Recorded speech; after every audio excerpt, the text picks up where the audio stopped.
বৈষ্ণবনগর বিধানসভার লক্ষ্মীপুরে রামনবমী উপলক্ষে আয়োজিত ধর্মীয় শোভাযাত্রা এদিন রূপ নিল এক বিশাল জনসমাবেশে। ভক্তি, আবেগ আর উৎসাহে ভরা এই মিছিলে পা মেলালেন বিজেপির মনোনীত প্রার্থী রাজু কর্মকার। ঢাক, ঢোল, শঙ্খধ্বনি এবং জয় শ্রীরামের ধ্বনিতে মুখরিত হয়ে ওঠে গোটা এলাকা। সাধারণ মানুষের সঙ্গে কাঁধে কাঁধ মিলিয়ে হাঁটতে দেখা যায় রাজু কর্মকারকে।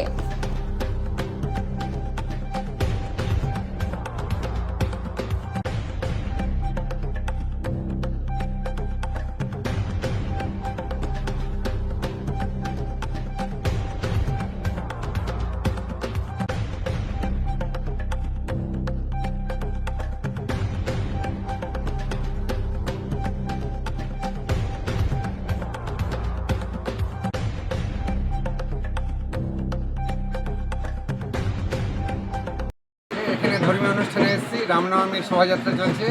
শোভাযাত্রায় আমি একজন হিন্দু হিসাবে এই লক্ষ্মীপুর অঞ্চলের যে সুন্দর শোভাযাত্রা এখানে অংশগ্রহণ করতে পেরেছি।